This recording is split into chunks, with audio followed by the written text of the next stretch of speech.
शरणं शूरभिशरणं शूरभिशरणं शूरभिशरणं शूरभिशरणं शूरभिशरणं शूरभिशरणं शूरभिशरणं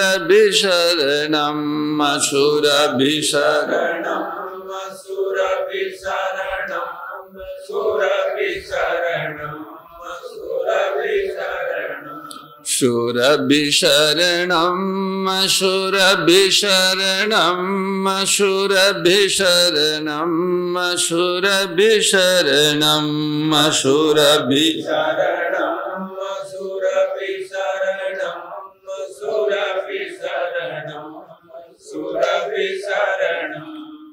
शूरभिशरणं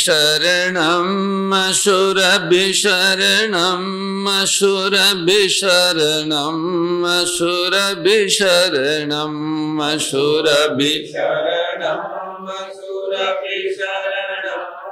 शूरभिशरणं शूरभिशरणं हरि शरणं हरि शरणं हरि शरणं हरि शरणं हरि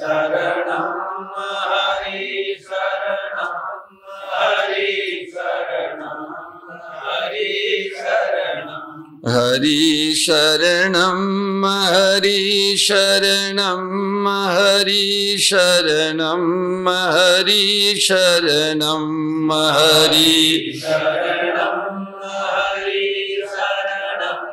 हरि हरि शरणं हरि शरणं हरि शरणं हरिहर शरणं हरि शरणं हरि शरणं हरि शरणं हरिहर शरणं। गोपाल कृष्ण भगवान की आदि शक्ति श्री सुरभि गो माता की जय। कल्प गुरु दत्तात्रेय भगवान की जय। गौरी शंकर महादेव की जय। सुरभि हरिहर महाप्रभु की जय। अखंड गो ज्योति भगवान की जय। सत्य सनातन धर्म की जय। श्री तुलसी महारानी की जय। श्री सीताराम भगवान की। श्री मनमहागणपते नमः। श्री सुरभे नमः। नारायण नारायण नारायण नारायण। सर्वेश्वर सच्चिदानंद घन प्रभु पूज्य गौ माता की अनन्य अनुग्रहमय वात्सल्य से आप हम सभी को मनुष्य जीवन के पंचम पदार्थ भक्ति प्रेम सत्संग का सौभाग्य प्राप्त हो रहा है। गोमाता के वात्सल्य और करुणा, इन पर जब हम विचार करते हैं तो ऐसा लगता है कि परमात्मा ही वात्सल्य और करुणा का मूर्तिमान स्वरूप गो के रूप में प्रकट हुए। उनके गौरज और गोमय की हम लोग चर्चा कर रहे थे कि भगवती गोमाता के गोमय में कितनी विलक्षणता है। यद्यपि वो गोमाता के शरीर का मल है, शरीर का सबसे निसार भाग मल होता है। गोमय गौ के शरीर का निसार भाग मल है, और उस मल में इतनी विलक्षणता है, इतनी विशेषता है। कल हमने विचार किया था कि गोमय धरती के लिए कैसे प्राण है। लाखों वर्षों से धरती गोमय को ग्रहण करके प्राणवान और जीवंत बनी हुई रही। कुछ दशकों में धरती पर गौओं की संख्या कम होने से, कलयुग के प्रभाव से मनुष्य की बुद्धि तात्कालिक स्वार्थ के वशीभूत होकर परिणाम विस्मृत कर गई और उसी का ये दुष्प्रभाव हुआ कि गोमाता का गोमय धरती को मिलना बंद हो गया। कुछ दशक, केवल कुछ दशक, 40-50 वर्षों में भारत की वो धरती जो लाखों वर्षों से उर्वरा शक्ति से संपन्न और जीवंत थी, वो धीरे धीरे मृत हो रही है। उसमें विष घुल रहा है। उनसे उत्पादित अन्न आदि का आहार करके सारे राष्ट्रवासी अनेक प्रकार के रोगों से ग्रस्त हो रहे। उसका समाधान भी गाय ही है। पुनः धरती को गाय का गोमय मिलने लग जाए तो धरती के अंदर घोला हुआ विष भी समाप्त हो जाएगा और धरती पुनः जीवित होकर उर्वरा शक्ति से संपन्न हो जाएगी। ये हम सबका पुण्य और सौभाग्य है कि इस समय भारत सरकार इस विषय पर विचार करने लग गई है कि धरती को कैसे विष मुक्त किया जाए, कृषि उत्पाद कैसे विष मुक्त हो और उनके विकल्प क्या हो सकते हैं। जो केमिकल वाले फर्टिलाइजर और कीटनाशक है विषैले, उनके विकल्प कहाँ खोजें, उसकी खोज में भारत की सरकार पुनः पूज्य गौ माता की शरण में आई है। सज्जनों, भारत वास्तव में गोवत्स ही है और भारत का भविष्य, भारत की समृद्धि और भारत का सर्वोदय गोमाता की शरण में जाने से ही होगा।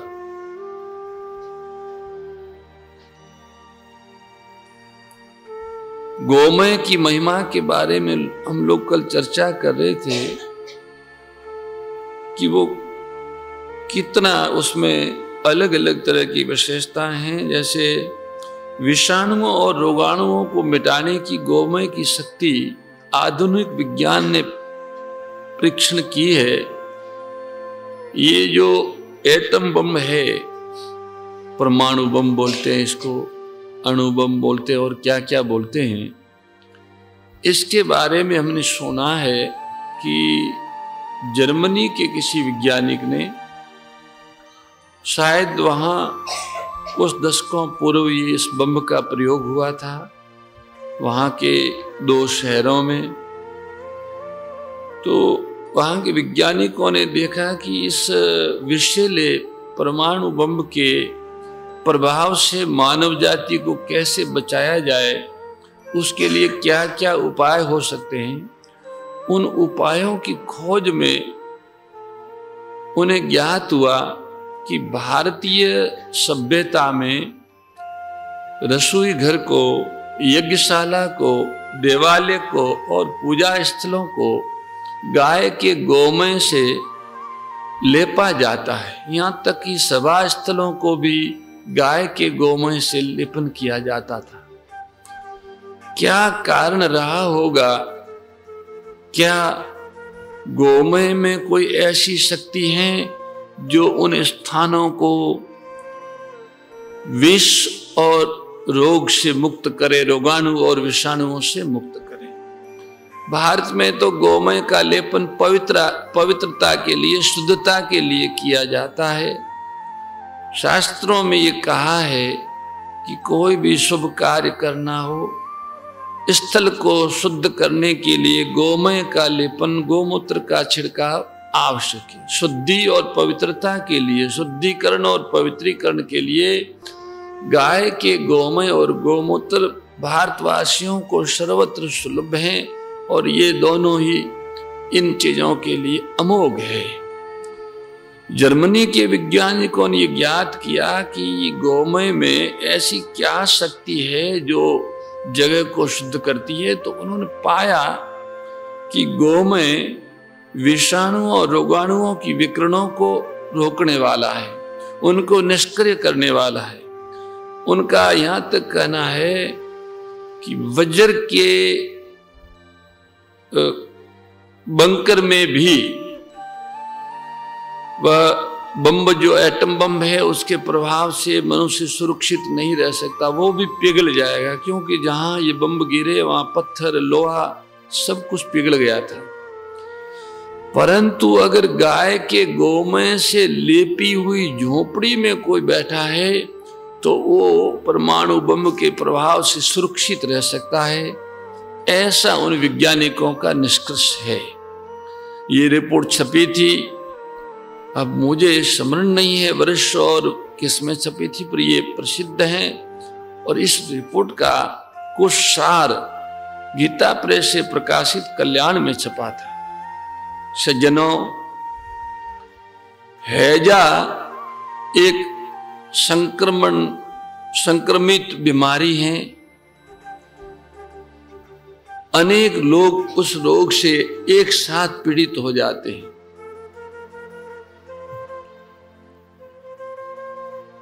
इस तरह के रोगों से बचने के लिए भी गाय के गोमय को अमोघ माना है। जल से फैलने वाले रोगों को मिटाने के लिए गाय के गोमय का घोल पानी में मिला दिया जाए तो ये रोग समाप्त हो जाता है। चूहों से फैलने वाला रोग समाप्त हो जाता है, जल से फैलने वाला रोग समाप्त हो जाता है। कई प्रकार के संक्रमण, जो रोगों के संक्रमण है, वो गोमय समाप्त हो जाते हैं। 3 वर्ष पहले जब कोरोना आया तो हमारे पूज्य मलुक पीठाधीश्वर जी को सपन में आदेश हुआ कि इस विषाणु से बचने के लिए गाय के गोमूत्र और गोमय के मिश्रण से अर्घ तैयार करके लेना चाहिए। उन्होंने ये बात दूसरे दिन ही हमको पहुंचाई। हमने वो सुना तो सुनते ही रोमांच हो गए। हमने कहा देखो, भगवान संकेत करते हैं, पंचगव्य तो अमोघ है, उनमें सभी प्रकार के विषाणु और रोगाणुओं को नष्ट करने की शक्ति है। अगर ये बात इस समय स्थापित करनी हो तो भारत सरकार इसका प्रयोग प्रारंभ कर दे। राजस्थान और भारत के चिकित्सा विभागों को, गुजरात के चिकित्सा विभागों को उसी दिन पत्र बना के भेजा। उन्होंने कहा भी कि हम इसकी ट्रायल करेंगे।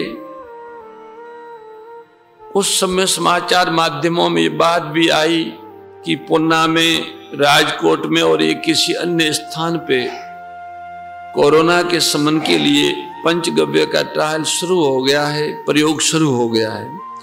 पर 3 दिन बाद, 3 दिन तक ये बात चली, उसके बाद वो बात दब गई और उसका प्रयोग नहीं हुआ। पर उस समय इसका अर्घ बना के पथमिड़ा से, जड़खोर से, विभिन्न गौशालाओं से गोभक्तों में वितरण किया गया। हजारों लोगों ने उसको लिया और सभी उस कोरोना के संक्रमण से बचे। तो अगर भारत की सरकार को उस समय भगवान की कृपा हो जाती उस पर, तो उनका विश्व में डंका बज जाता और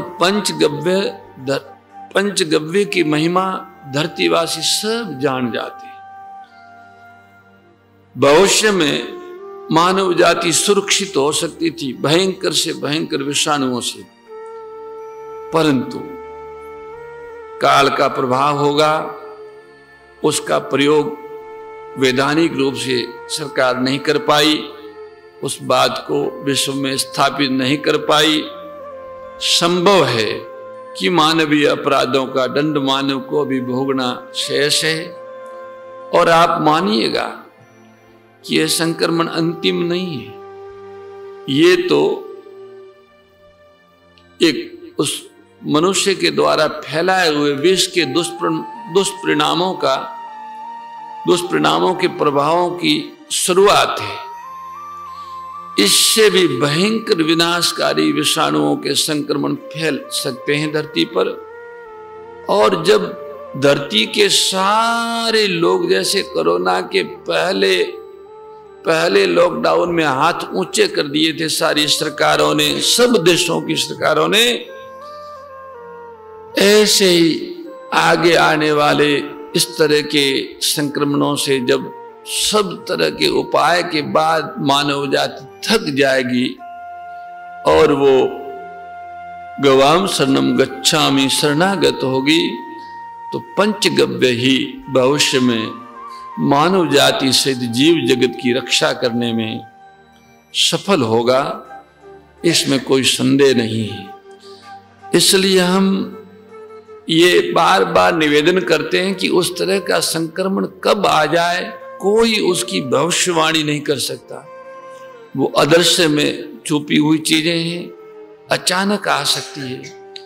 इस कारण सभी आस्तिक जनों को गौ माता के आश्रित रहना चाहिए। अगर घर में ऐसी जगह निवास करते हो जहां गौ माता सुखपूर्वक विराज सके तो गौ माता को अपने यहाँ स्थापित, प्रत्यक्ष गौ माता को स्थापित करना चाहिए।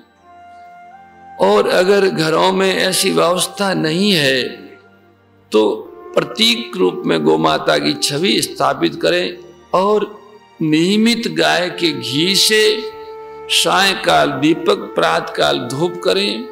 तुलसी का एक चौरा हो छोटा सा, वहां ये धूप और दीप के साथ साथ ऐसी थोड़ी जगह हो, पूजा स्थल जिसे कहते हैं, वो गोमय से लेपा हुआ हो।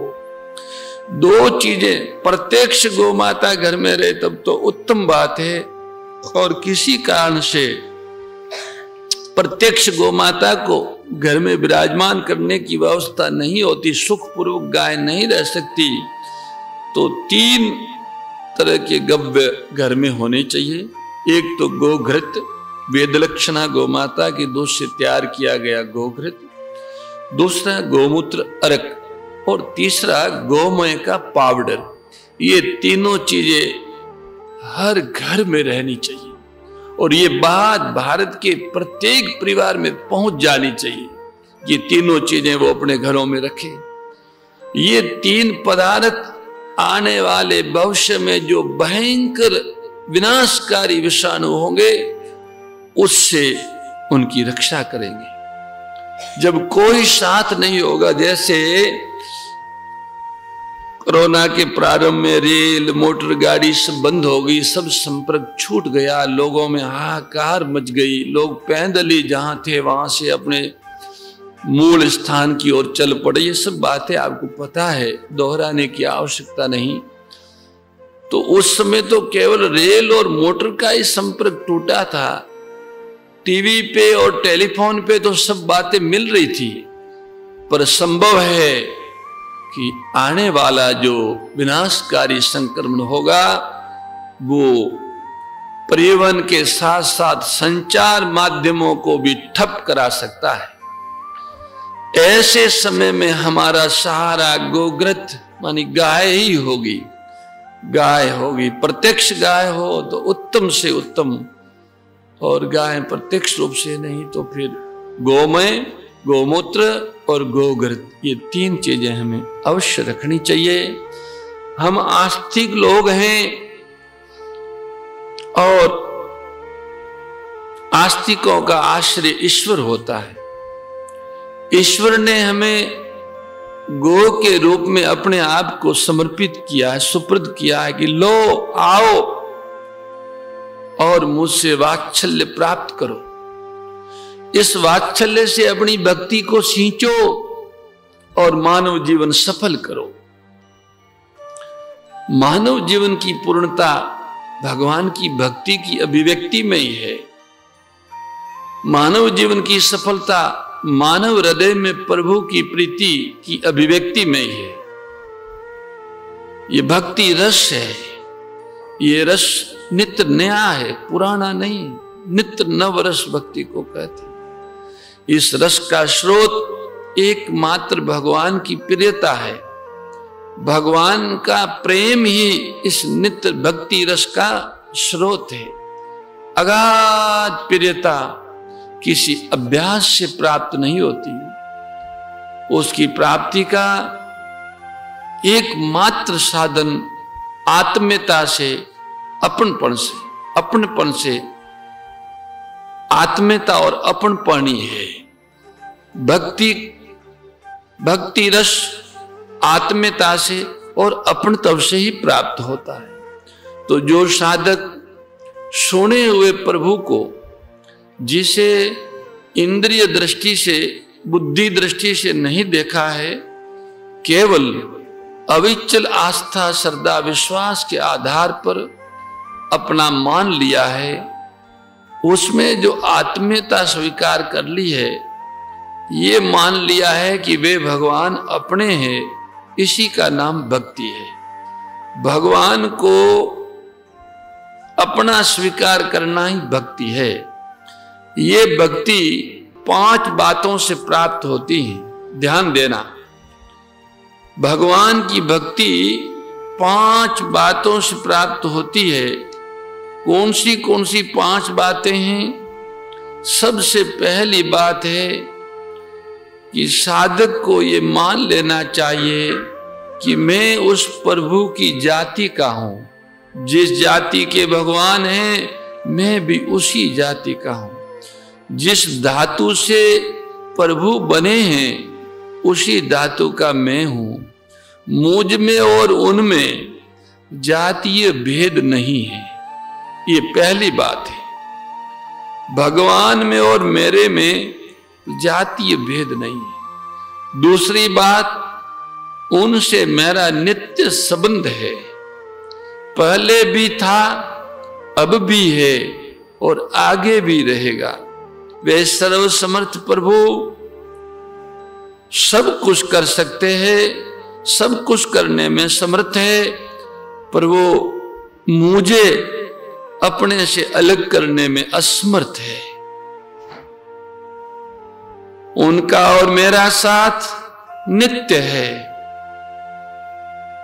शरीर नहीं था तब भी मेरे प्रभु मेरे साथ थे।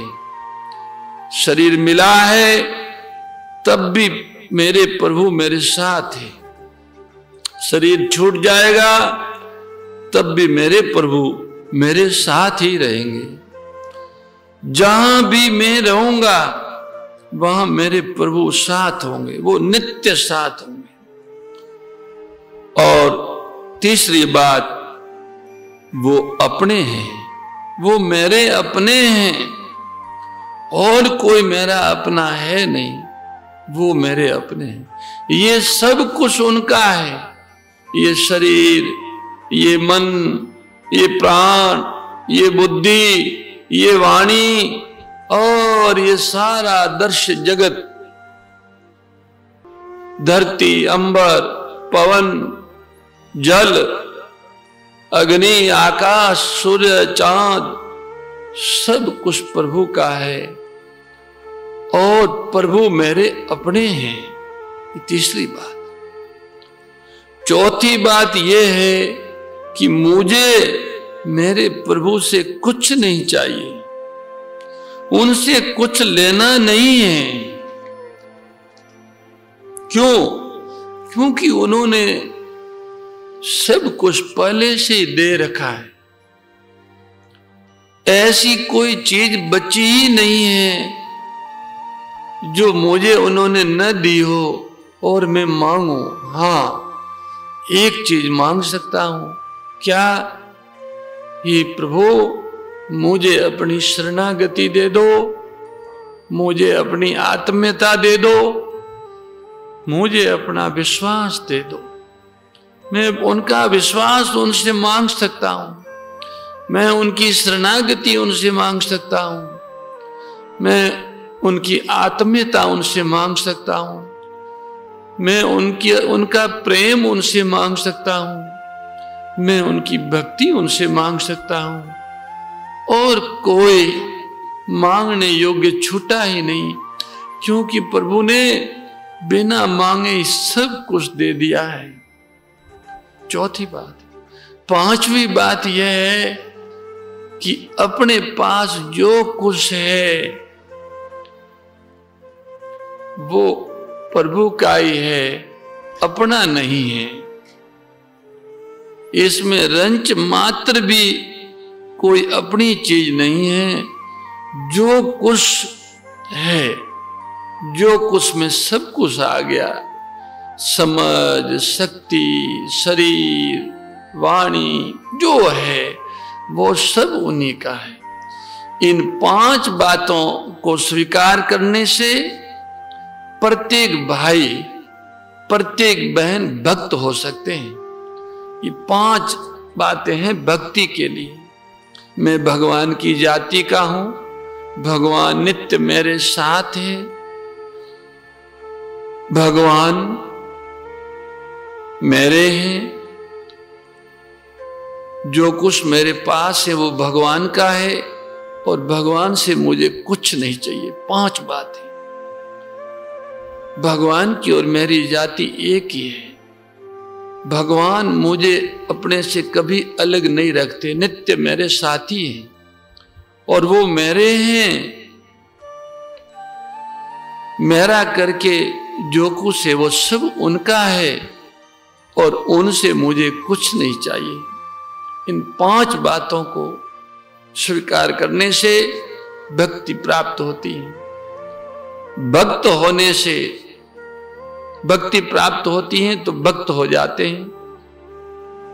जिनको ये 5 बातें जो भी स्वीकार करते हैं वो भाई बहन भक्त हो जाते हैं। और भक्त होने से स्वतः अपने आप भक्ति का प्रादुर्भाव होता है, भक्ति प्रकट होती है, भक्ति रस का अवतरण होता है। जब तक किसी और को अपना मानेंगे तब तक प्रभु को अपना कैसे मान पाएंगे। जब तक कुछ चाहेंगे तब तक आत्मीयता सजीव कैसे होगी। तो जिसको लोग निर्विकारता कहते हैं, जिसको लोग मुक्ति कहते हैं, वो भक्ति का सहयोगी साधन है। इस दृष्टि से शांति और स्वाधीनता के पश्चात मानव भक्त होता है। शांति और स्वाधीनता के बाद में ही मानव भक्त होता है। जो अशांत है, जो पराधीन है, जिसे कुछ चाहिए, जिसके पास उसका अपना करके कुछ है, वह भक्त नहीं हो सकता, वह भक्त नहीं हो सकता। किंतु अपना आपका भूतकाल कैसा रहा है, आपकी परिस्थिति कैसी है, आप में योग्यता कितनी है, आप क्या करते हैं, इन सब बातों से भक्ति का कोई ऐसा संबंध नहीं है कि यदि आपके पास अमुक योग्यता नहीं है तो आप भक्त नहीं हो सकते। ऐसी बात नहीं है। आप में अमुक प्रकार की सामर्थ्य नहीं है तो आप भक्त नहीं हो सकते, ऐसी बात नहीं है। हाँ, चाहे जैसे हो, भूतकाल आपका चाहे जैसा बीता हो, किंतु यदि वर्तमान में आप ये स्वीकार करें कि प्रभु आप मेरे हैं और सब कुछ तेरा है, तुम मेरे हो और सब कुछ तुम्हारा है, बस भक्त हो गए।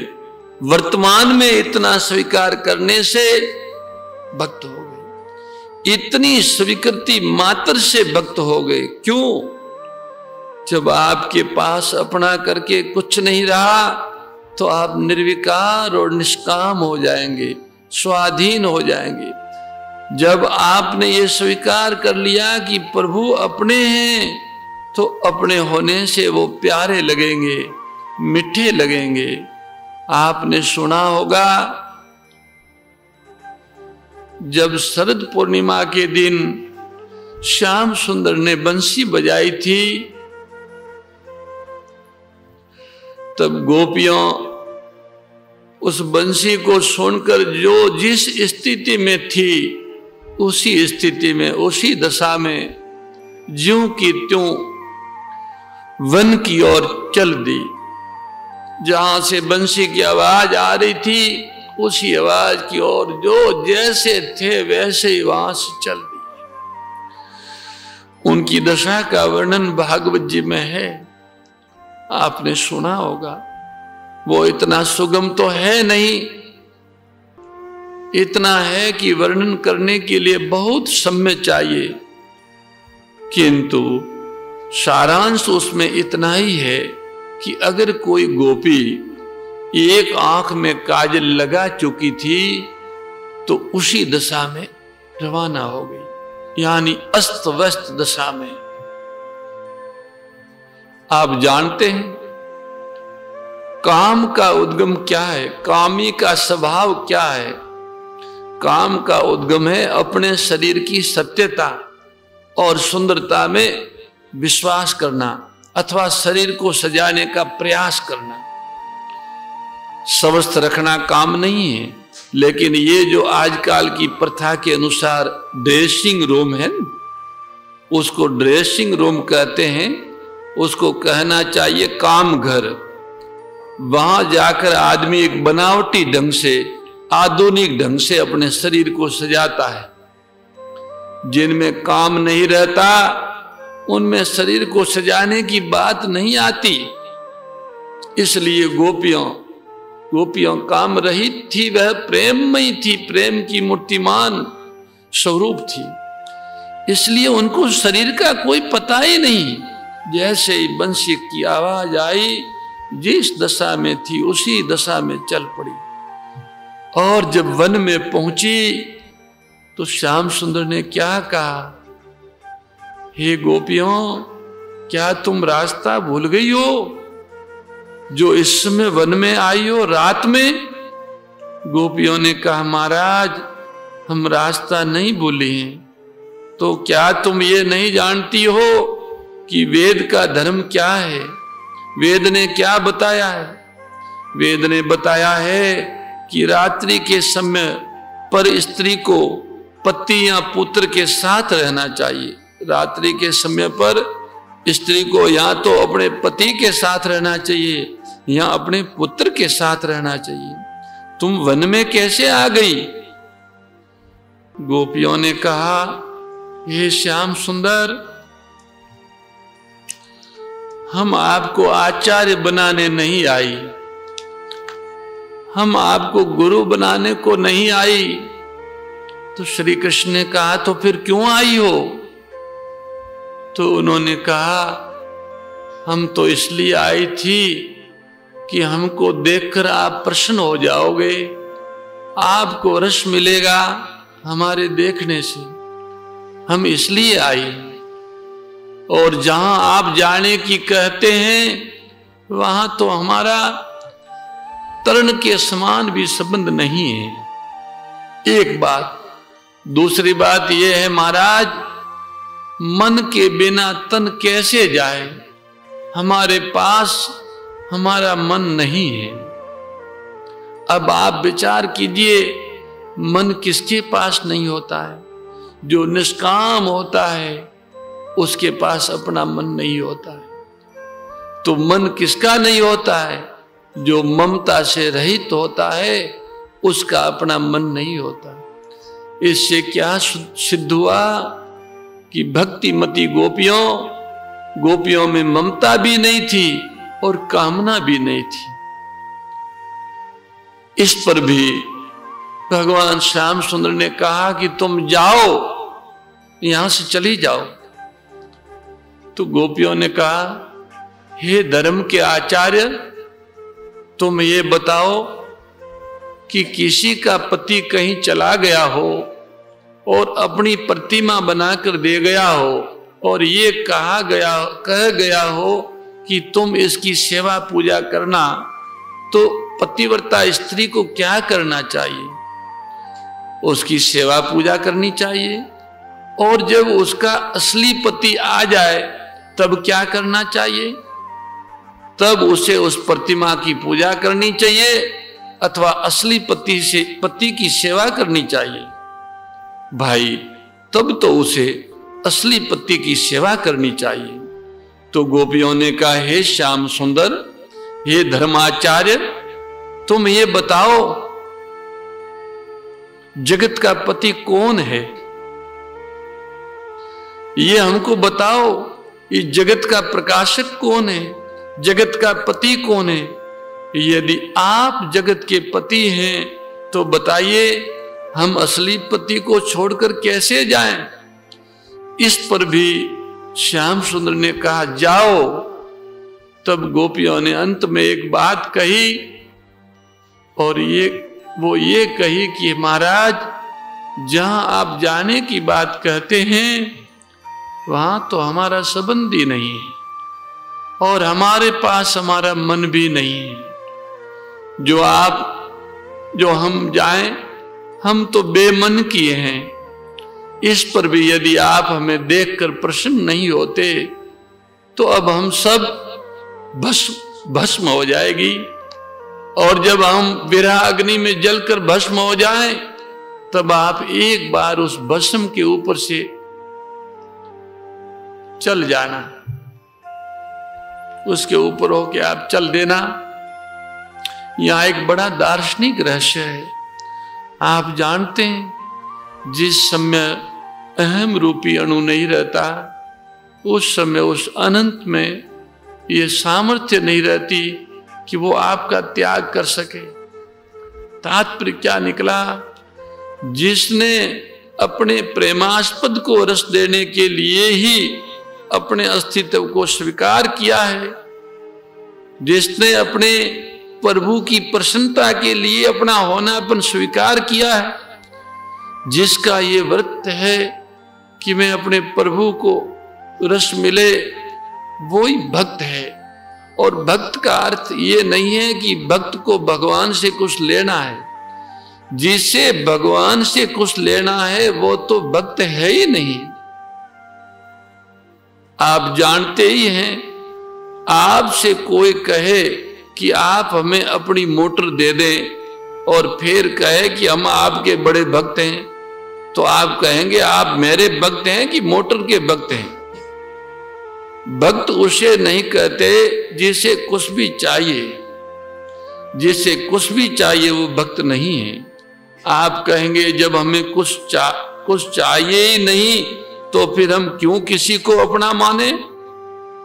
यही तो भक्ति में विलक्षणता है कि कुछ न चाहने पर भी वे अपने हैं और अपने को प्रिय है।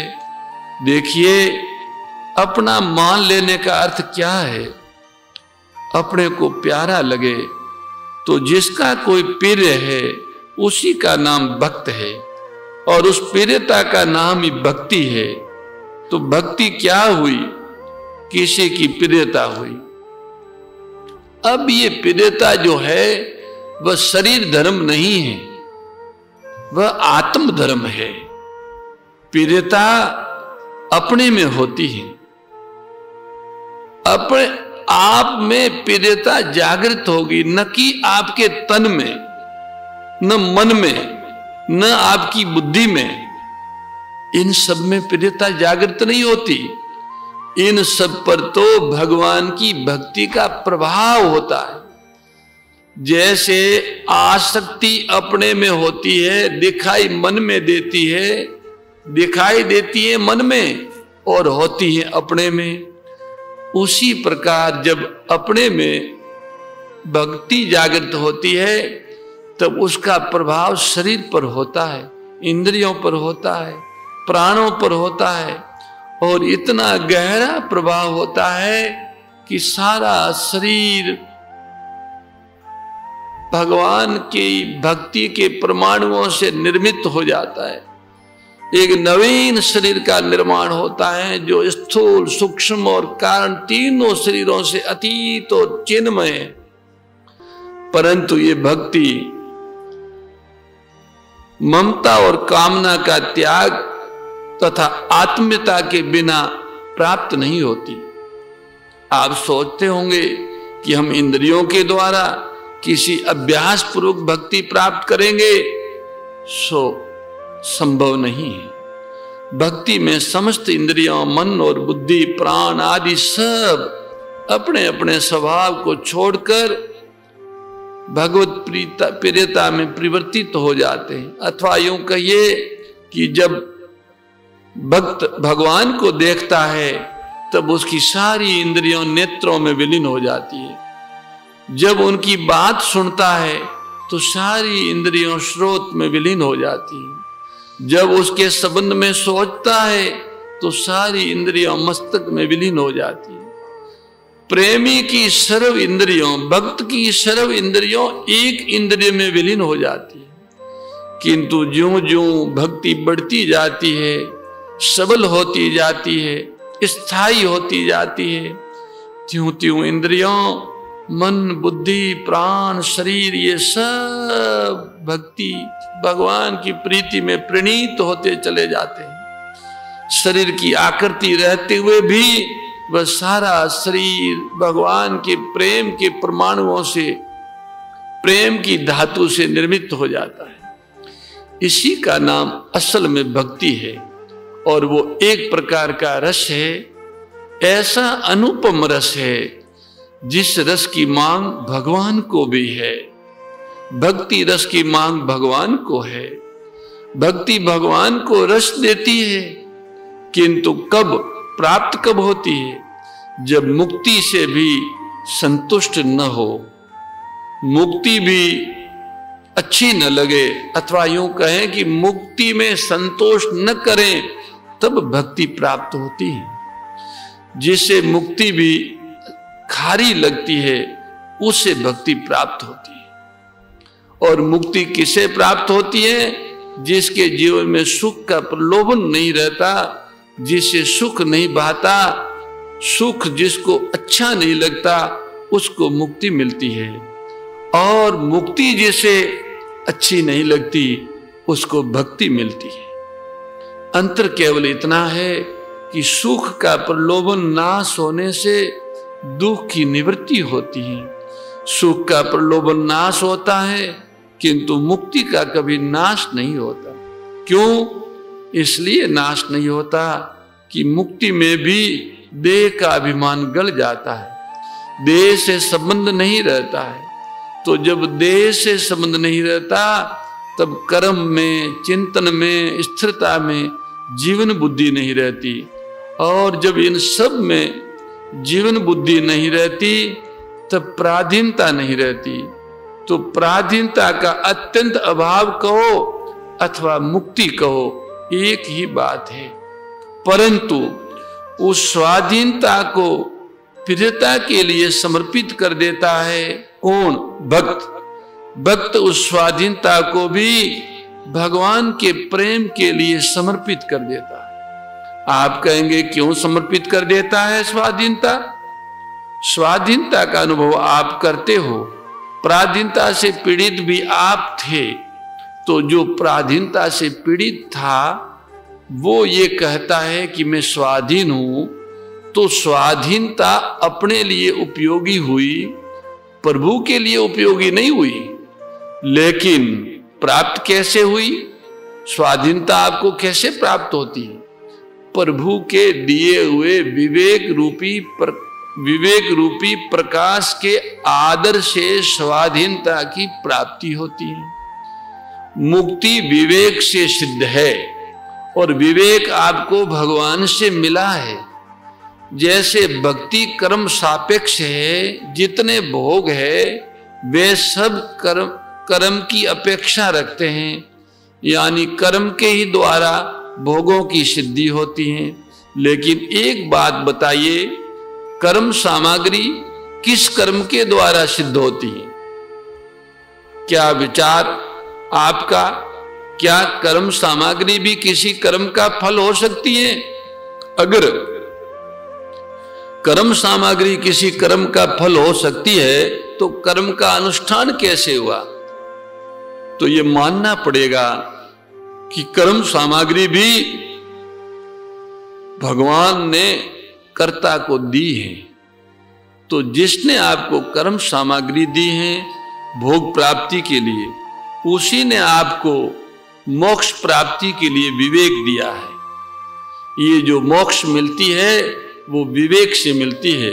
तो विवेक जिसने दिया है मुक्ति के लिए और कर्म सामग्री जिसने दी है भोग प्राप्ति के लिए, उसके संबंध में आपका अपना क्या विचार हुआ? आप सोचिए तो सही। अगर आप ये मान ले कि नहीं विवेक हमारी अपनी उपज है, तो फिर ये तो बताओ अविवेक आपके जीवन में क्यों आया?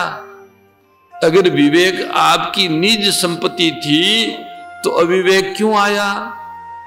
आपने विवेक का अनादर क्यों किया? और यदि कर्म सामग्री आपकी अपनी चीज थी तो कर्म का अंत क्यों हुआ? कर्म अखंड होना चाहिए था, विवेक अखंड होना चाहिए था, किंतु आपको मानना ही पड़ता है कि आपने अपने ही जीवन में कर्म सामग्री के अभाव को भी अनुभव किया है और आपने अपने ही जीवन में अविवेक का भी अनुभव किया है। तो जब आप विवेक का अनादर करते हैं तो इसका अर्थ यह है कि विवेक आपकी उपज नहीं हो सकती, आपकी उपार्जित वस्तु नहीं है, आपको मिली है।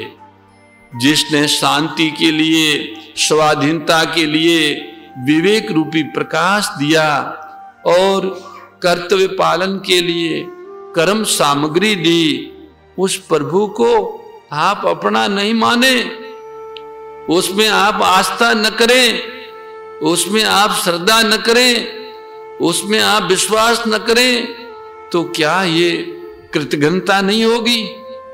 जिसने सब कुछ दिया है उसमें उसको आप अपना नहीं मानते हो, उसमें आप आस्था नहीं करते हो, श्रद्धा नहीं करते हो, विश्वास नहीं करते हो, तो आप कृतघ्नी हो। इसका अर्थ ये नहीं है कि भगवान ये बात चाहते हैं कि आप उनको अपना मान लो, ये बात नहीं है।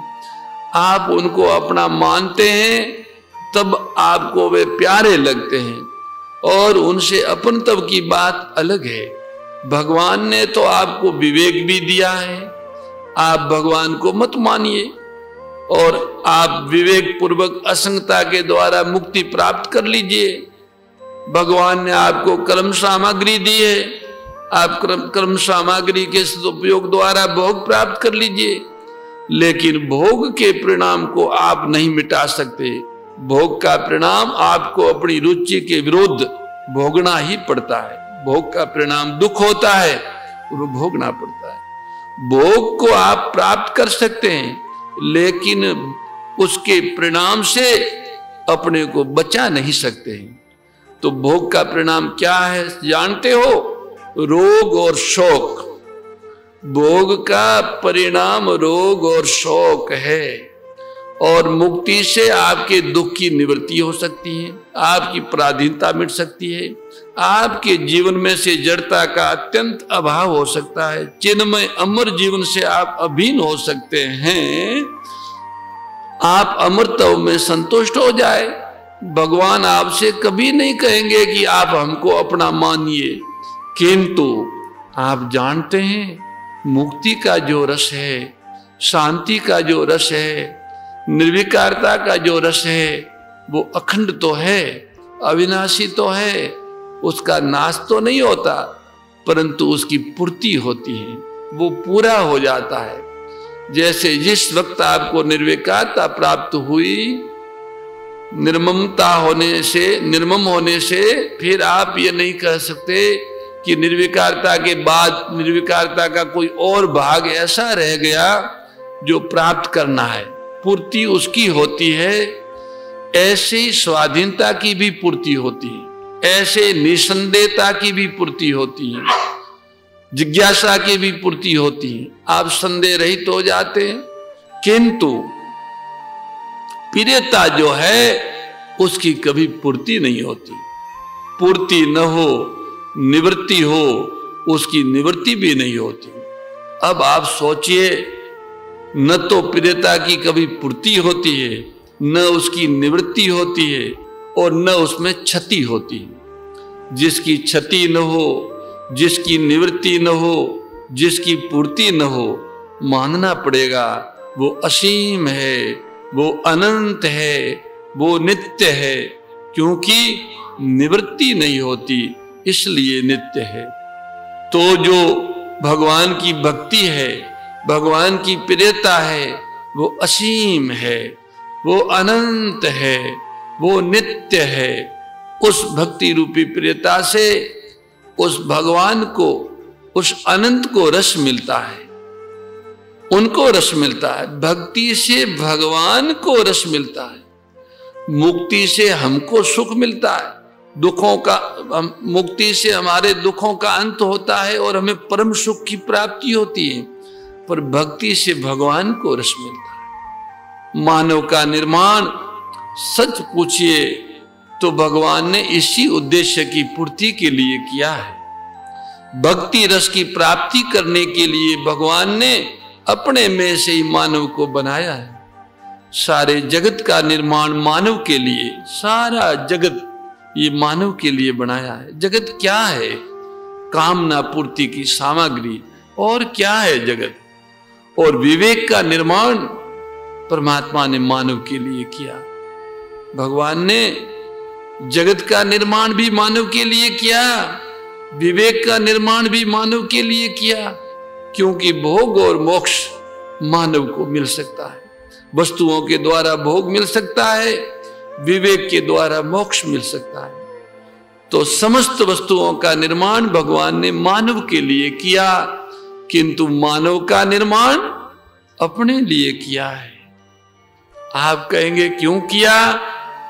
इसलिए किया कि मानव ही एकमात्र ऐसा प्राणी है जो भगवान को अपना कह सकता है, अपना मान सकता है, उनमें आत्मीयता स्वीकार कर सकता है। ऐसा प्राणी केवल मानव ही है। मानव ही एक ऐसा प्राणी है जो जगत से निराश होकर, जगत से असंग होकर अपने आप में संतुष्ट हो सकता है। मानव ही एक ऐसा प्राणी है जो समस्त विश्व के दुखों को देख करुणित हो सकता है, दूसरों के सुख को देख प्रसन्न हो सकता है। ये तीनों बातें भगवान में आत्मीयता, सुखियों को देखकर प्रसन्नता और दुखियों को देखकर करुणा, ये तीनों बातें होना, असंगता पूर्वक स्वाधीन हो जाना, ये बातें मानव जीवन में ही साध्य है और किसी जीवन में साध्य नहीं हो सकती। किंतु इन तीनों में रस है। करुणा में भी रस है, प्रसन्नता में भी रस है। इसका अर्थ क्या हुआ? उदारता में रस है। क्यों? उदारता के ही दो भाग है, एक करुणा है और एक प्रसन्नता है।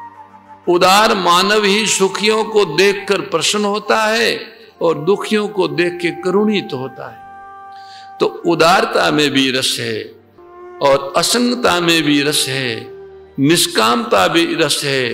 किंतु जो रस प्रियता में है, जो रस भक्ति में है, वो अनुपम है, अलौकिक है, अनंत है और जीवन में रस की मांग है। इस दृष्टि से जब आप विचार करेंगे तो जो सर्वोत्कृष्ट रस है उसका नाम भक्ति है। जो रसों की जो श्रेणी है, करुणा से मिलने वाला रस, प्रसन्नता से मिलने वाला रस, असंगता से मिलने वाला रस, उन सब रसों से सबसे ऊंची श्रेणी का रस जो है उसी का नाम भक्ति है। उसकी प्राप्ति किसको होती है? जो भगवान को अपना मानता है। भगवान को अपना मानता है उसी को भक्ति की प्राप्ति होती है। ये समझकर नहीं कि वे महान है, जगत के प्रकाशक है, आश्रय है, मालिक है, इसलिए अपना मानो। वो भगवान को अपना नहीं मानता, वो भगवान को अपना नहीं मानता। वो तो प्रभु के दिए हुए विवेक पूर्वक मुक्ति का आनंद लेता है और कर्म सामग्री से भोग का आनंद लेता है। प्रभु को अपना वो मानता है जिसको भोग और मोक्ष नहीं चाहिए। भोग भी नहीं चाहिए, मोक्ष भी नहीं चाहिए, परंतु इन दोनों में अंतर क्या है? भोग के न चाहने से भोग की निवृत्ति होती है और मोक्ष के न चाहने से मोक्ष की निवृत्ति नहीं होती। मोक्ष की निवृत्ति नहीं होती, प्राप्ति होती है। यानी मोक्ष को अगर आप न चाहे तब भी आपको मुक्ति मिलेगी, लेकिन भोग को न चाहे तो भोगों की निवृत्ति होगी। तो निवृत्ति जिसकी होती है उसका नाम है भोग, उसका नाम है काम, उसका नाम है आसक्ति। और प्राप्ति जिसकी होती है, निवृत्ति नहीं होती, उसका नाम मोक्ष है। तो उस मोक्ष से भी जिसमें अधिक रस है उसका नाम भक्ति है। एक बार एक भक्त से मिलने का अवसर मिला तो हमने उनसे चर्चा करते हुए कहा कि असंगता में रस है। उन्होंने बड़े सुंदरता पूर्वक ये कहा कि ठीक है भैया, वो भैया करके संबोधित करते थे, ठीक है भैया, हम सूखी रोटी खाए, चटनी से क्यों न खाए? असंगता में जो रस है वो रस तो प्रियता में है ही है, परंतु उसमें नित्य नव वृद्धि है। भगत का ये वाक्य रहस्यमय है, आप समझ गए होंगे। असंगता का रस मुक्ति का रस है। स्वामी जी ने पूछा कि मुक्ति में बड़ा रस है, तो बोले ठीक है भैया, मुक्ति वाला रस तो मिल रहा है, पर अगर हम उस मुक्ति का रस ले रहे हैं तो उसमें नित्य नवरस क्यों न जोड़े? मानी लुखी रोटी क्यों खाए, उसमें सीताराम जी के द्वारा लाया हुआ अचार मिला दे। वो भक्ति है, मुक्ति के साथ भक्ति है, वो नित्य नवरस है। श्रम साध्य भक्ति का रस नहीं है, विचार साध्य भक्ति का रस नहीं है। विचार साध्य मुक्ति का रस है, निष्कामता से साध्य शांति रस है, किंतु आत्मीयता से साध्य भक्ति का रस है। और वह रस कितना अनुपम है, कितना विलक्षण है, इस संबंध का ठीक परिचय कब होता है? जब आप किसी भक्त के चरित्र को अपने सामने रखते हैं। भक्त का चरित्र भक्ति को जीवंत बना देता है। भक्तों के चरित्र में यह विशेषता है कि वो उस चरित्र को देखने सुनने वालों में भक्ति के प्रति आकर्षण भर देता है, वो विश्वास को सजीव बना देता है। आपने सुना होगा भगवान राघवेंद्र के जो परिकर है, जो उनके भक्त है, उनमें एक कैकई भी है। आप चौंक जाएंगे कि अरे वो क्या उनकी भक्त होगी जिसने उनको वन भेज दिया? लेकिन एक बात तो सोचो, यदि भगवान राम के चरित्र में से वन का भाग निकाल दिया जाए तो भगवान सबरी के बैर खा सकते हैं? नहीं। कोल बेलों के कंदमूल खा सकते हैं? नहीं। ऋषि मुनियों के आश्रम में जाकर दर्शन दे सकते हैं? नहीं। देवताओं का काम कर सकते हैं? नहीं। तो भगवान राम के चरित्र में जो कुछ महत्व है वो वनवासी राम का है कि राजा राम का है? वनवासी राम का है। अच्छा, राम के पार्षदों में से यदि महारानी कैकई को निकाल दिया जाए तो राम वन जा सकते हैं क्या? तो आप लोग सोचते होंगे कि कैकई ने बड़ी भूल की जो राम को वन भेज दिया। भूल नहीं की, राम के मन की बात पूरी की, अपने को कलंकित करके भगवान के मन की बात को पूरा किया महारानी कैकई ने। अब आप सोचिए भक्ति रस कैसा है। सोचो अपने को कलंकित करके प्रभु की मन की बात को पूरा किया। भक्ति रस का अनुमान लगा सकते हैं आप। राम ने सभ्यम कैकई से कहा, मां तुम मुझे वन भेज दो। कैकई बड़ी हिचकिचाई, कहने लगी राम, प्यारे राम, मैं वन तो भेज दूंगी, पर एक बात है कि तुम जब चाहते हो कि मैं कलंक सहूंगी, अपमान सहूंगी, क्यों? तुम्हारे मन की बात पूरी हो इसलिए। परंतु तुम चलते समय, वन जाते समय सुमित्रा जी से मत मिलना, सुमित्रा जी से मत मिलना। वो उस समय प्राइम मिनिस्टर थी अवध के राज्य की, और ये नियम रहा है हमारी परंपरा में, जो छोटा होता है उसका अधिकार ज्यादा होता है। बड़े में बड़ापन उदारता के कारण है, बड़े होने से नहीं। आज तो उल्टी गंगा बह रही है। आज तो हम सोचते हैं कि हम बड़े हैं इसलिए हमको आदर दो। ये हमारी प्राचीन प्रणाली नहीं है। आपने देखा होगा गोस्वामी जी ने वन जाते समय कहीं नहीं दिखाया कि भगवान राम सुमित्रा जी से मिलने गए। नहीं मिले भगवान, सुमित्रा जी से मिलने भगवान नहीं गए।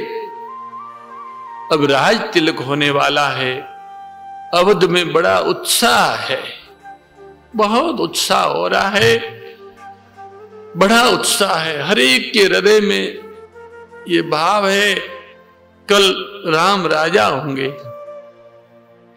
और महाराजा दशरथ ने मंत्रियों से, प्रजा से, गुरुजनों से परामर्श लेकर राम को राजा बनाने का निर्णय किया था। मनमाने ढंग से नहीं कर लिया था, किंतु हुआ क्या?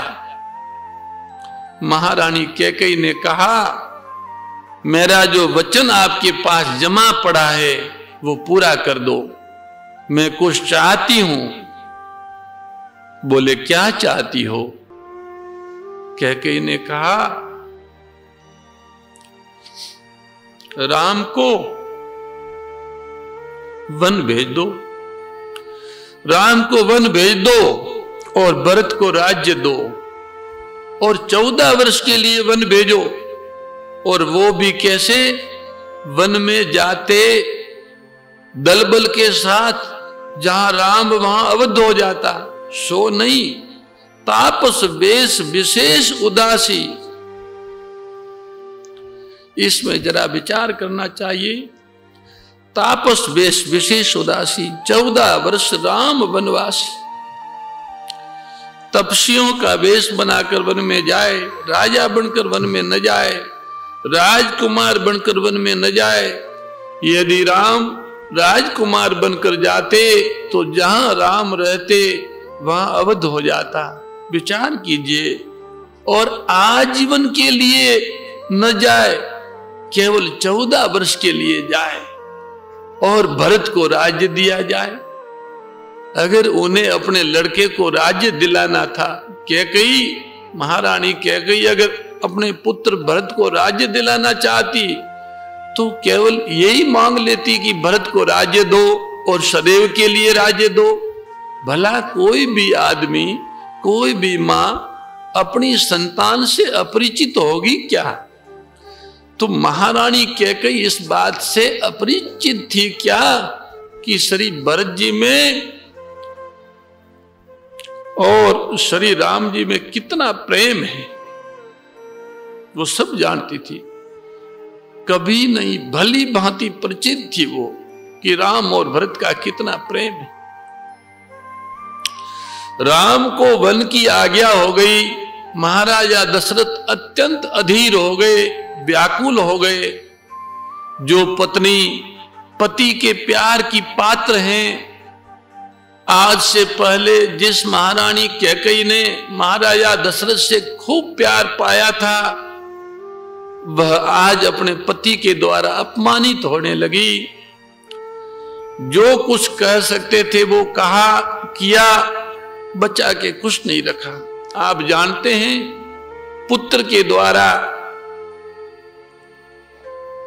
माता पूज्य होती है।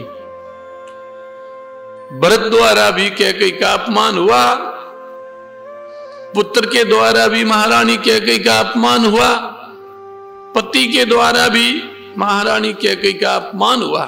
लेकिन आप देखेंगे प्रेमियों के जीवन में अम्मा कौशल्या ने, लखनलाल ने, किसी ने भी महारानी कैकेयी का अपमान नहीं किया, क्योंकि प्रेमियों के जीवन में किसी से द्वेष नहीं होता।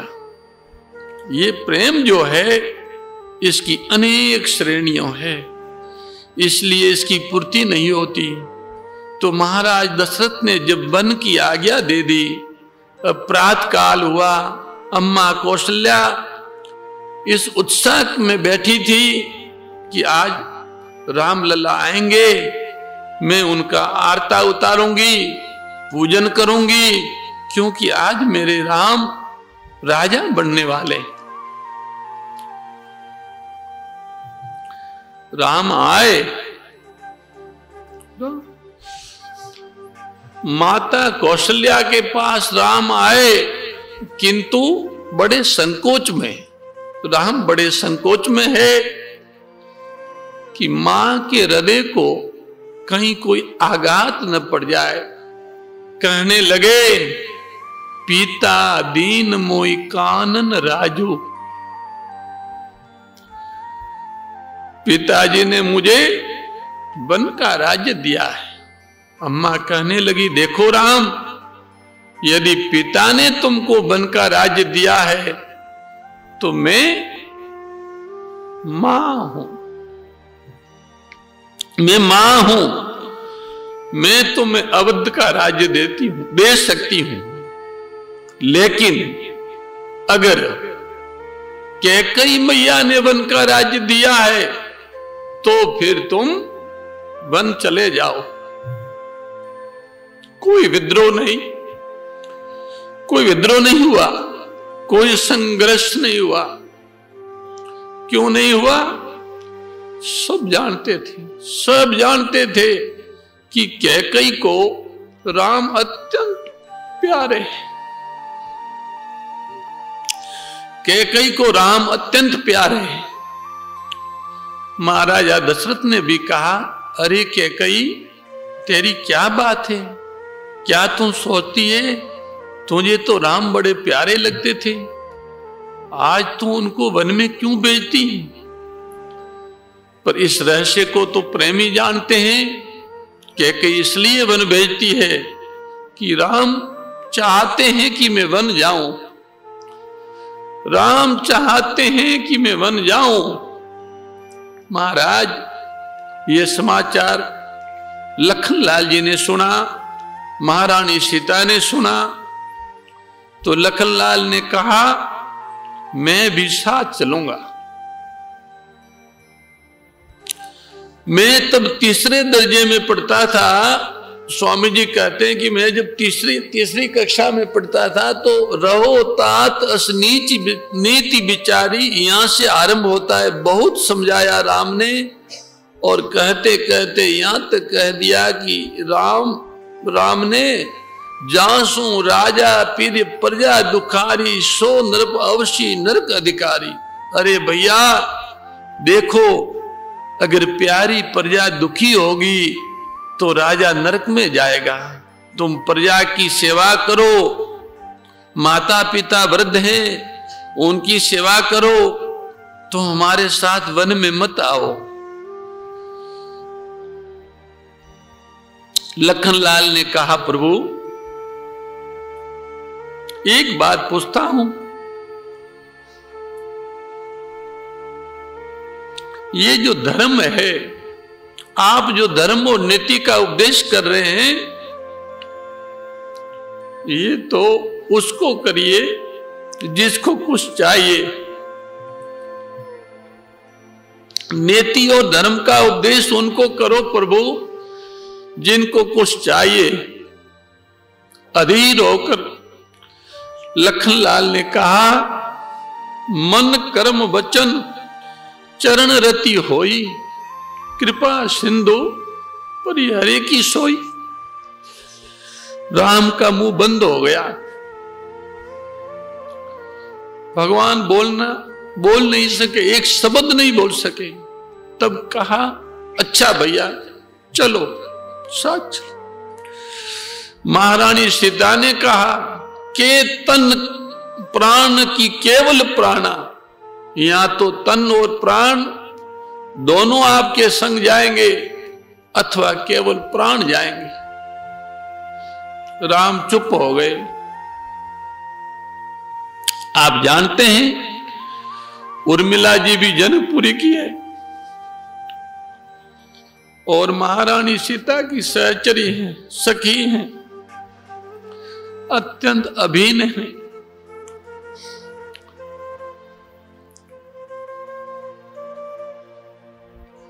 जब एक बहन ये आदर्श स्थापित करती है कि पति के साथ जाना चाहिए, तो उर्मिला चुप है। उर्मिला जी चुप है। क्यों चुप है? प्रेम का अर्थ ये नहीं है कि प्रियतम हमारे मन की बात करे। प्रेम का अर्थ ये नहीं है। उर्मिला जी ने सोचा कि मेरे पति सेवक बनकर जा रहे हैं और सेवक को नारी रखने का अधिकार नहीं है, तो पति के धर्म की रक्षा के लिए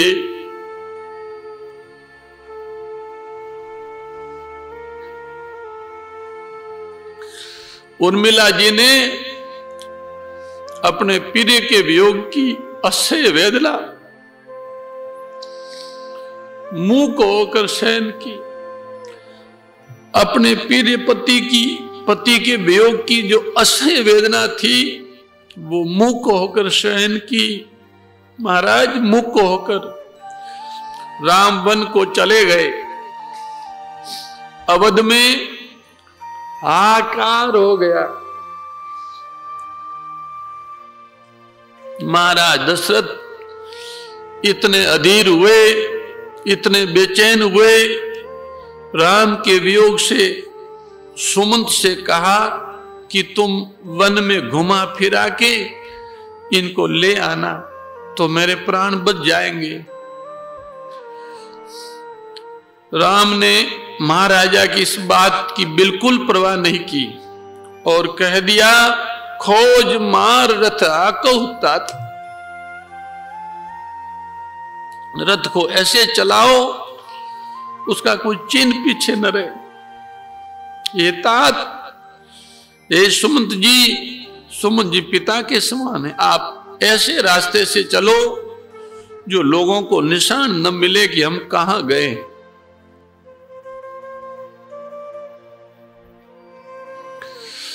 परंतु जब भरत जी अवध में आए और उन्होंने देखा, हाय राम वन को चले गए, पिता परलोक सिधार गए। सारे अवध में हाहाकार है। आप देखिए, एक ओर से सबका मत है भरत के साथ राज्य करो, पिता ने दिया है, कैकेयी मां ने दिया है, अम्मा कौशल्या ने कहा कि राज्य करो, गुरु वशिष्ठ जी ने कहा राज्य करो, मंत्रियों ने कहा राज्य करो, प्रजा ने कहा राज्य करो। किसी का विरोध नहीं है। एक तरफ से सब कह रहे राज करो, और ये सब धर्म है। प्रजा की बात मानना, मंत्रियों की बात मानना, माता पिता की बात मानना, गुरु जी की बात मानना, ये सब धर्म है। सारे धर्म श्री भरत जी के सामने मौजूद हैं। किंतु उनके हृदय में एक व्यथा है, और व्यथा क्या है? हाय हाय, मैं अवध में राज्य करूं और भगवान राम नंगे पैरों वन में विचरे, महारानी सीता नंगे पैरों वन में विचरे, भैया लखनलाल नंगे पैरों वन में विचरे, ये व्यथा भरत जी के लिए असह्य है। भरत जी ने कहा कि मैं बड़ा पातकी हूं,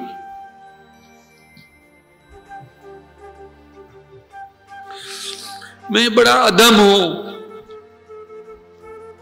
मेरे लिए प्रभु राम वन गए। मैं उस समय तक कुछ निर्णय नहीं कर सकता जिस समय तक प्रभु राम से मिलूं ना। और वे जब मिलने के लिए चित्रकूट आए तो उनकी दशा का वर्णन करें, बहुत समय हो जाएगा। मुझे मालूम भी नहीं है, हम तो बहुत पढ़े लिखे भी नहीं, न हमारे स्वामी जी पढ़े लिखे थे।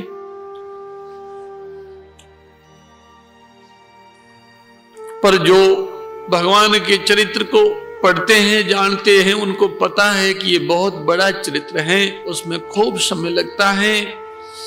तो जब भरत जी भगवान को मिलने के लिए चित्रकूट गए, जब राम और भरत का मिलन हुआ तो गोस्वामी जी ने एक बात बड़ी सुंदर कही, ध्यान देने की बात है। कल हमने हमारे साथी संतों के बीच में ये बात कही थी।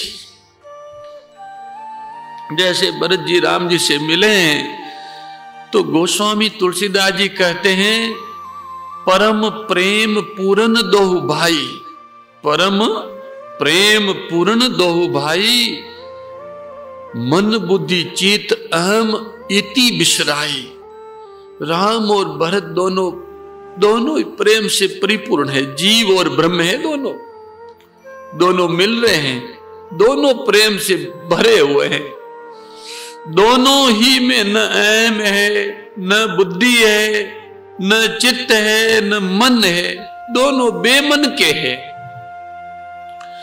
जब बेमन के दोनों हो गए तब क्या हुआ आप जानते हो। जब दोनों बेमन के हो गए तो भरत जी का मन रघुनाथ जी के पास आ गया और रघुनाथ जी का मन भरत जी के पास चला गया। रघुनाथ जी ने कहा, भैया भरत, जो तुम कहोगे सो ही करूंगा। आप जानते हैं, ये सुनकर देवता घबरा गए, ऋषि मुनि आश्चर्य में डूब गए। हाय हाय, अब क्या होगा। क्योंकि सब जानते थे कि भरत को ये दुख था कि प्रभु नंगे पैरों वन में रहे, अवध में राज्य करें और मैं आजीवन वनवास करूं। भगवान वन में न जाए, उनकी जगह मैं जीवन भर वनवास में जाऊं। भरत जी अपने व्यक्तिगत सेवा जनित सुख से अपने को अलग रख सकते थे, दर्शन जनित सुख से अपने को अलग रख सकते थे, किंतु प्रभु राम नंगे पैरों वन में घूमे, ये व्यथा भरत जी के लिए असह्य थी। तो भगवान ने कह दिया, भैया भरत, जो तुम चाहोगे सो मैं करूंगा। अब आप देखिए, भक्त और भगवान में कितना अगाध प्रेम है। ये दोनों ही प्रेमी हैं, राम भी प्रेमी है और भरत भी प्रेमी है। भगवान ने जब अपने मन को छोड़ दिया, अब भरत को और तकलीफ हुई। भगवान ने जब अपने मन को, अपने आग्रह को, अपनी मर्यादा को छोड़ दिया भक्त के लिए, तो भरत और दुखी हो गए। भरत कहने लगे,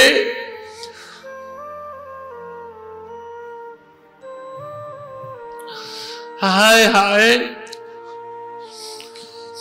मुझ अधम प्रेमी के लिए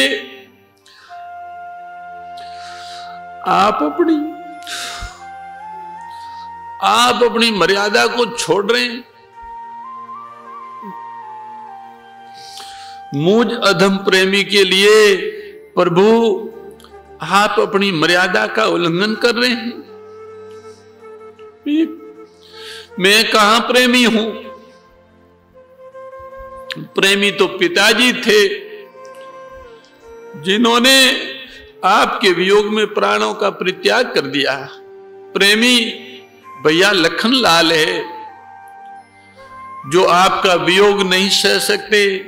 प्रेमी जगदम्बा सीता माता है जो आपके साथ वन में विचरती है, नंगे पैरों घूम रही है। उनके लिए प्रभु आपने अपनी मर्यादा का उल्लंघन नहीं किया, परंतु मुझ अधम प्रेमी के लिए आप मर्यादा का उल्लंघन करते हैं। ये व्यथा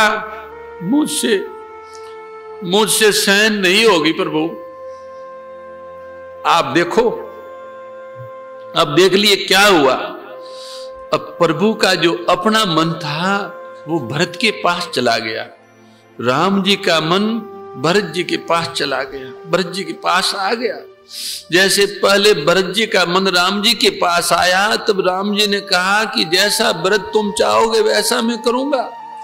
और जैसे ही भगवान ने ये कहा तो भगवान का मन भरत जी के पास चला गया और भरत जी अत्यंत व्यथित हो गए। तो कहने लगे कि आप मुझ अधम के लिए अपनी मर्यादा को तोड़ रहे हैं। तो भरत का मन प्रभु के पास है। अंत में प्रभु अधीर होते, भगवान राम अधीर होते और कहते हैं भैया भरत,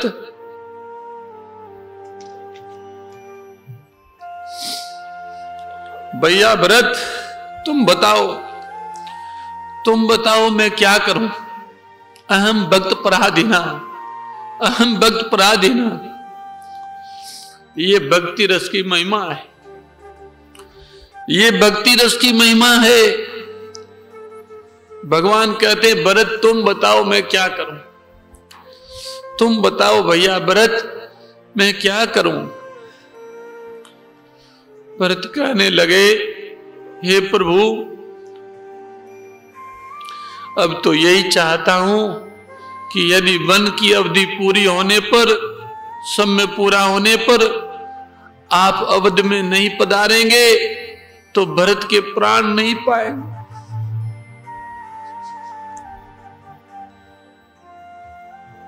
राम ने कहा अच्छा भैया ठीक है।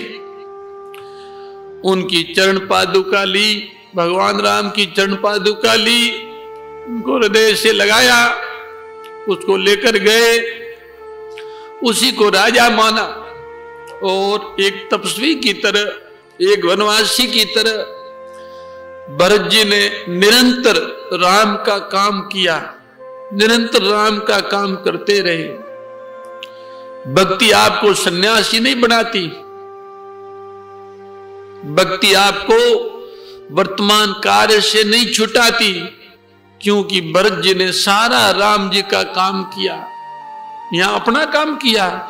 आप जानते हैं प्रेमी वो नहीं होते कि भगवान तो प्यारे लगे और संसार खारा लगे, उसे प्रेमी नहीं कहते हैं। आपने सुना होगा एक बार माता कौशल्या ने अत्यंत व्याकुल होकर कहा, प्रेमियों की दशा है देखो। माता अंबा कहती है हे सुमित्रे, हे सखी, तुम सच बता, ये जो राम का वन गमन है ये सच है या झूठ है? वास्तव में राम वन में गए हैं या झूठ, केवल सपना है? मैं नहीं जान पाती, क्यों लगे रहत मेरे नयनन आगे, राम लखन और सीता तो हून मिटत दाह, जा उर को विधि जो भय विपरीता। निरंतर मेरी दृष्टि में राम और लखन सीता है, पर सखी मेरे हृदय का दाह नहीं मिटता। अब सोचती हूं कि दुख न रहत रघुपति ही बिलोकत। रघुनाथ जी को देखने मात्र से दुख नहीं रहता, और तन न रहे बिना देखे प्राण नहीं रहता। हे सखी ऐसी उलझ गई हूं, मैं देखती भी हूं पर दुख नहीं मिटता। यदि राम का वनगमन सत्य है तो प्राण क्यों? कौशल्या अम्बा अधीर हो जाती है, उसी क्षण मूर्छित हो जाती है। फिर होश आता है, बाहर निकलती है, और जब निकलती है तो राम के घोड़ों पर उनकी दृष्टि पड़ती है। क्या घोड़ों की दशा है? जिस ओर राम गए उसी ओर घोड़े टकटकी लगाए देख रहे, आंसू बह रहे हैं, तरण मुख में है, न निगल पाते हैं न उगल पाते हैं। घोड़ों की इस अधीर व्याकुल दशा को देख कौशल्याम्बा अपना दुख भूल जाती हैं और घबरा कर कहती है, ओरे पथिक, अरे भैया सुनिए तो सही जरा। बोले मां क्या बात है? देख तुम वन में जा रहा है ने, तो देख राम से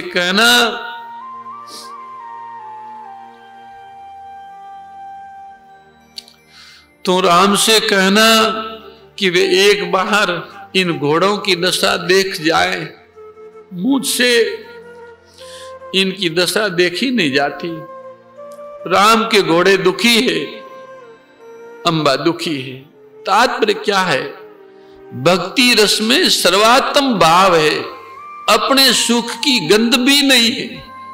आप जानते हैं जिस समय लंका में विजय हुई और श्री विभीषण जी ने कहा कि हे प्रभु नगर में पधारो, तो भगवान कहने लगे, भैया विभीषण तुम नहीं जानते, एक दिन रह गया है, एक दिन केवल। यदि मैं अवध नहीं पहुंचा तो भैया भरत के प्राण नहीं रहेंगे। बिल्कुल यही दशा भरत जी की है। हाय हाय, एक दिन रह गया, कोई समाचार नहीं मिला। यदि प्रभु नहीं आए तो ये अभागे प्राण अब नहीं रहेंगे। अब कौन प्रेमी है और कौन प्रेमास्पद है, इसका पता प्रेम के साम्राज्य में है ही नहीं। इसमें प्रेमी भरत जी है, यहां प्रेमी राम जी है। राम जी व्याकुल हो रहे हैं भरत जी को मिलने के लिए, और भरत जी व्याकुल हो रहे हैं राम जी को मिलने के लिए। जहां एक दो होते हैं वहां भक्ति रस है, जहां दो एक होते हैं वहां ज्ञान रस है। रस ज्ञान में भी है, रस भक्ति में भी है, रस शांति में भी है, रस करुणा में भी है, रस प्रसन्नता में भी है। किंतु जो रस भक्ति में है वो कैसा रस है? उदाहरण लीजिए, किसी को बड़ी ही तीव्र प्यास लगी हो, अत्यंत तीव्र प्यास लगी हो, और बड़ा ही मधुर सुंदर जल हो, शीतल जल हो, किंतु प्यास कैसी हो? जो बुझे नहीं। जल कैसा हो? जो घटे नहीं। पेट कैसा हो? जो भरे नहीं। आप क्या कहेंगे? आप कहेंगे प्रत्येक घूंट में नित्य नव रस है। इस भक्ति रस का ऐसा ही अनुपम, ये भक्ति रस ऐसा अनुपम रस है। इसमें मिलन और वियोग कुछ अर्थ नहीं रखता। मिलन में कोई भक्ति की पूर्ति होती हो, वियोग में कोई भक्ति की क्षति होती हो, ऐसा नहीं है। ये तो नित्य नव रस है, अगाध रस है, अनंत रस है, और उसकी प्राप्ति, इस महारस की प्राप्ति, इस भक्ति रस की प्राप्ति एकमात्र शरणागति से होती है। एकमात्र शरणागति से ही भक्ति रस की प्राप्ति होती है। आप कहेंगे शरणागति क्या है? विचार कीजिए, एक शरणागत भगत की बात से आपको पता चल जाएगा। आपने सुना होगा श्री विभीषण जी ने अपने को अनाथ अनुभव किया और ऐसा अनुभव किया कि मेरा कोई है ही नहीं। अपने को असमर्थ अनुभव किया, समर्थ अनुभव नहीं किया। किंतु आप जानते हैं प्रभु ने किसी को अनाथ नहीं बनाया। क्यों? जगत का नाथ रहते हुए भला कोई अनाथ कैसे हो सकता है? परंतु जब मानव कहो या साधक कहो, मिले हुए विवेक का आदर नहीं करता, मिली हुई वस्तु योग्यता सामर्थ्य का सदुपयोग नहीं करता, अपितु दुरुपयोग कर बैठता है अथवा करने लगता है, तब वह अपने को असमर्थ पाता है। और उस असमर्थता की जब पीड़ा होती है तब अपने को अनाथ अनुभव करता है। इसी दशा में श्री विभीषण जी ने श्री हनुमंत लाल जी से जब भेंट हुई तब एक प्रश्न किया, और वो प्रश्न ये किया कि कहो तात मोहि जानी अनाथा, करी हई कृपा भानुकुल नाथा। क्या मुझ अनाथ पर भी भगवान कृपा करेंगे? हनुमंत लाल ने कहा, क्यों अनाथ हो भैया तुम? तो अपना परिचय देते हैं विभीषण जी। वो अपनी दशा बताते हैं और वो कहते हैं, तामस तन कसु साधन नाई, प्रीति न पद सरोज मन माई। मैं कर्म का, ज्ञान का और प्रेम का अधिकारी ही नहीं हूं। न कर्म योग का अधिकारी हूं, न ज्ञान योग का अधिकारी हूं, न भक्ति योग का अधिकारी हूं, इसलिए मैं अनाथ हूं। हनुमंत लाल जी ने सुना और कहा, कहो कवन में परम को लेना। मैं कौन से परम कुल का हूं?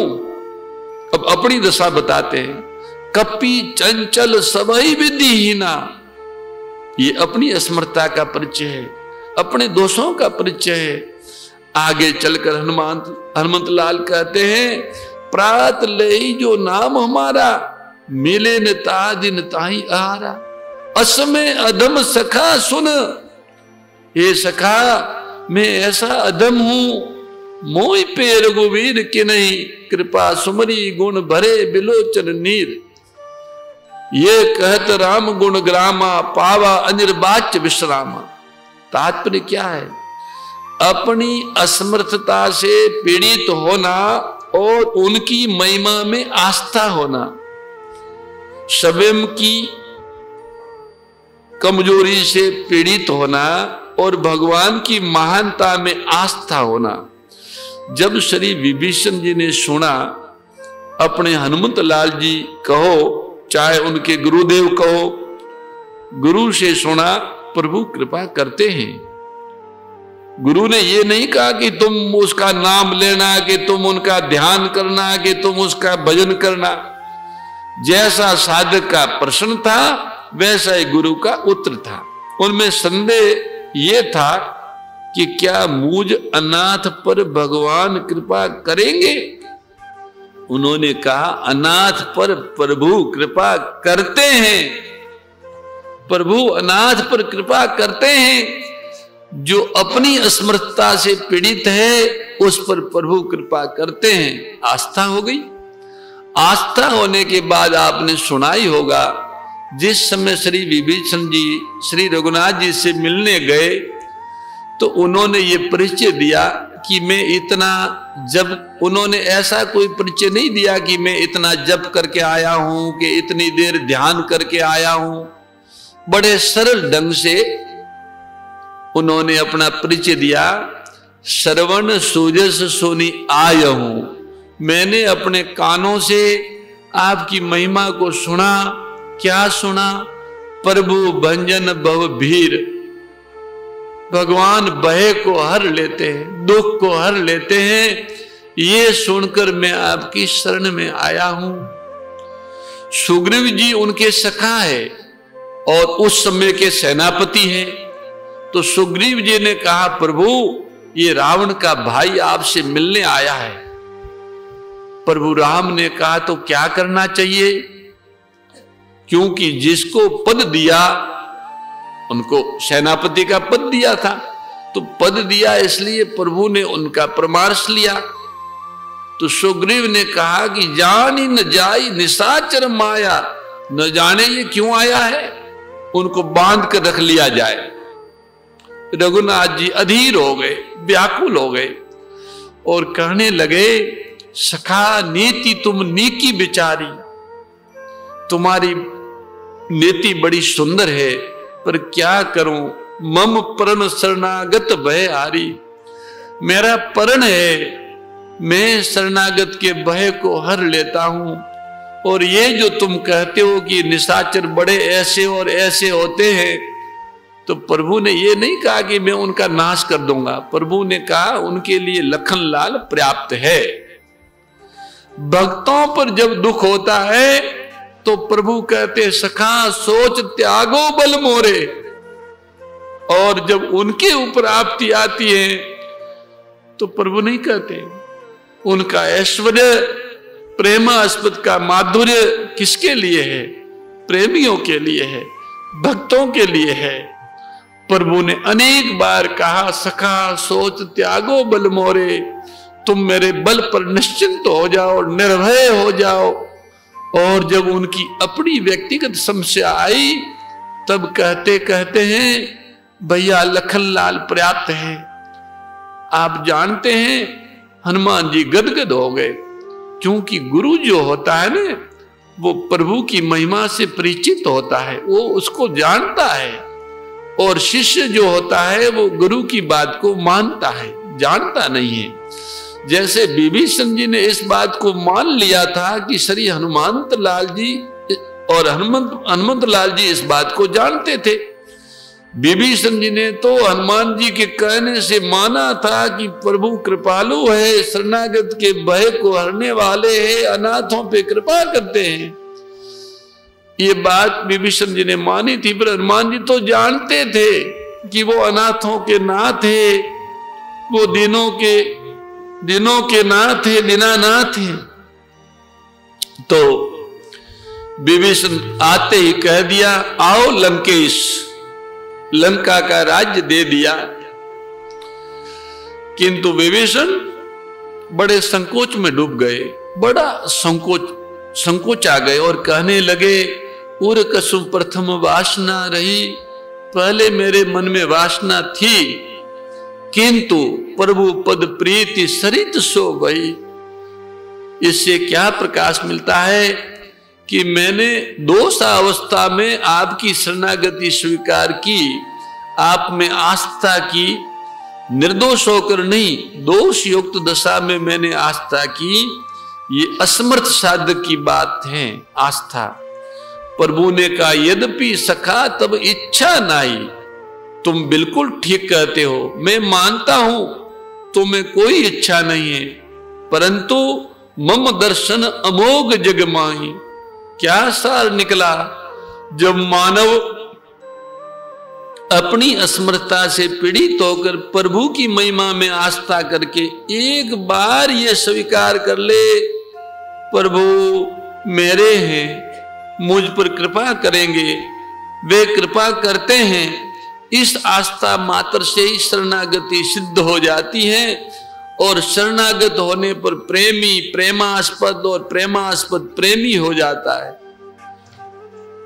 भगवान और भक्त दोनों का पता ही नहीं लगता। ऐसा लगता है कि भक्त भगवान है या भगवान भक्त हैं।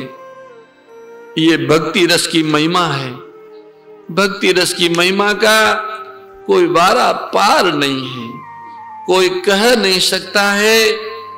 जब भक्ति अपने वास्तविक स्वरूप में प्रकट होती है तो भक्त और भगवान दोनों ही अपना आपा खो देते हैं।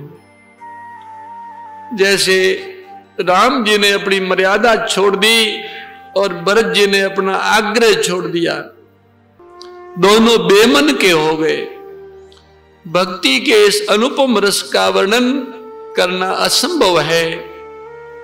बस आस्था, श्रद्धा, विश्वास पूर्वक उनसे आत्मीयता, उनकी शरणागति लेने से ही भक्ति के रस की अनुभूति हो सकती है।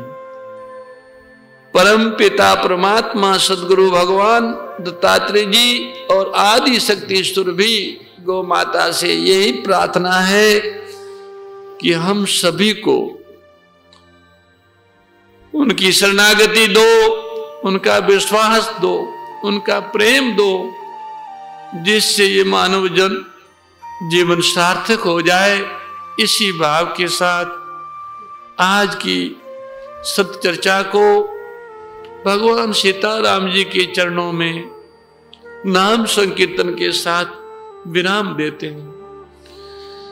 सीताराम सीताराम सीताराम जय सीताराम सीताराम सीताराम सीताराम जय सीताराम सीताराम सीताराम सीताराम जय सीताराम सीताराम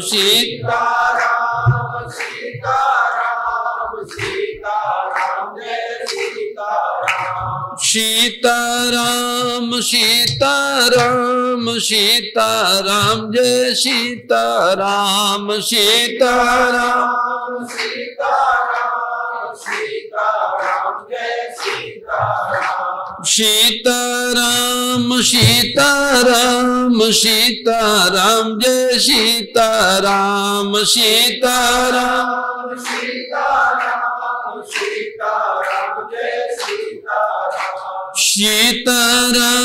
सीताराम सीताराम जय सीताराम सीताराम सीताराम सीताराम जय सीताराम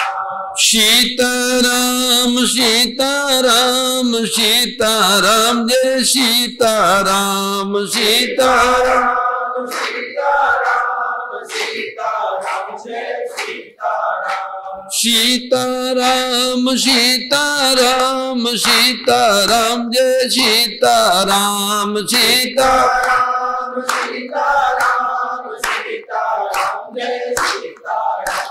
सीताराम सीताराम सीताराम जय सीताराम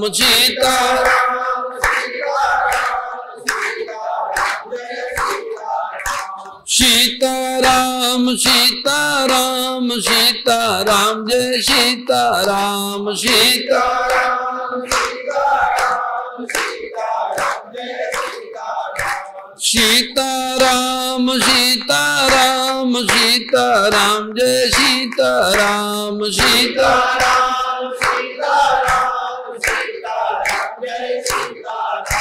सीताराम सीताराम सीताराम सीताराम जय सीताराम सीताराम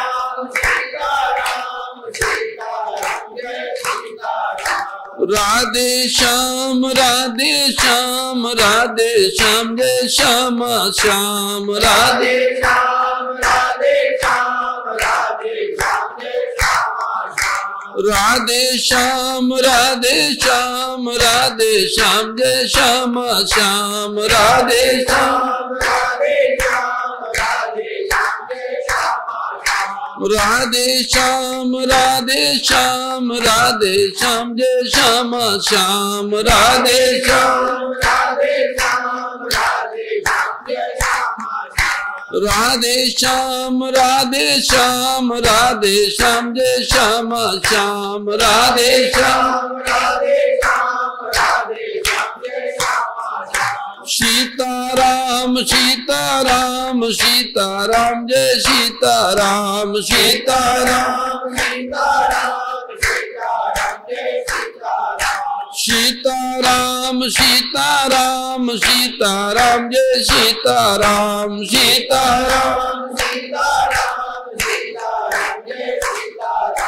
सीताराम सीताराम सीताराम सीताराम जय सीताराम सीताराम सीताराम सीताराम सीताराम जय सीताराम सीताराम सीताराम सीताराम सीताराम जय सीताराम सीताराम